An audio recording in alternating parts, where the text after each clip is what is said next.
தென்பதிகையில் தவழ்ந்த மொழி கம்பன் கவி வடித்த மொழி பாரதி கர்ஜித்த மொழி ஐயன் வள்ளுவன் வாய்மொழி யாதோங்கூராகி சேர்த்த மொழி நன்றும் தீதம் விளக்கிய மொழி வந்தாரை எல்லாம் ஆரம்பித்த மொழியாம் எம் அன்னை தமிழை வணங்கி நிற்கவும் நேரமில்லை உண்ணவும் நேரமில்லை என சுறுசுறுக்கு தெரியாயிரம் இல்லத்தில் மட்டும் இல்லாமல் உலகம் முழுவதுமாய் இருக்கும் சாதனை பெண்களை பற்றிதான் பேசப்படுகிறது.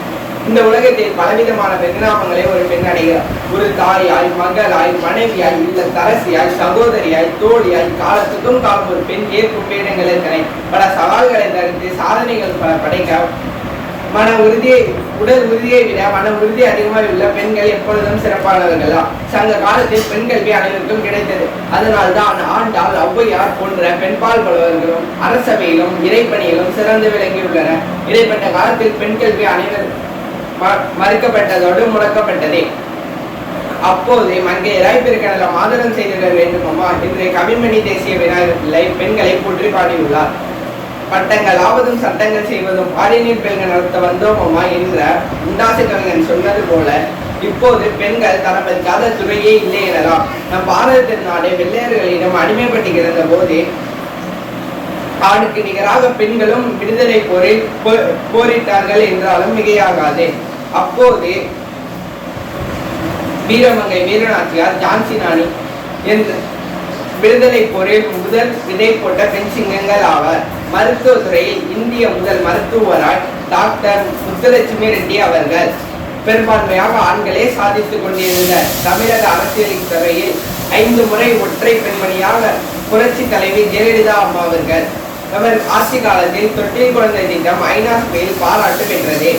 அன்னை தெரசா அன்பு, கருணை, இரக்கம் இந்த 3 பொருளுக்கும் இலக்கணமாய் இருந்தவர்.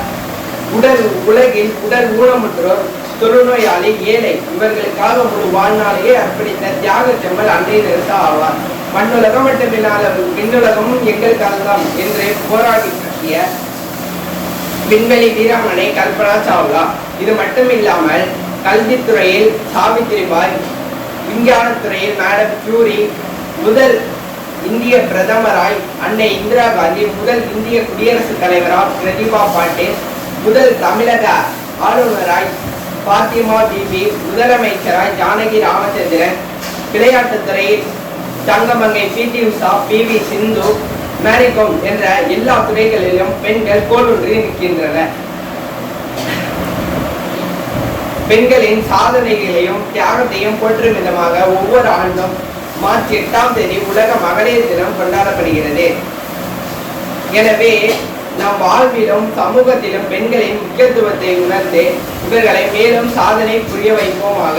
சாதனை பெண்ணேவா, சரித்திரம் படைக்கவா, பல பட்டங்களை சுமந்து பாரினில் ஜெயிக்கவா, இங்கு ஆணுக்கு நிகராய்வா, அகிலத்தை ஆள்வோவா, சரித்திர காற்று உன்னை சுமக்க காலங்கள் வெகு தூரம் இல்லை என நன்றி கூறி விடைபெறுகிறேன். நன்றி, வணக்கம். ஏ. ஸ்ரீனிவாஸ், 9ஆம் வகுப்பு, அரசு மாதிரி மேல்நிலைப்பள்ளி, பட்டுக்கோட்டை.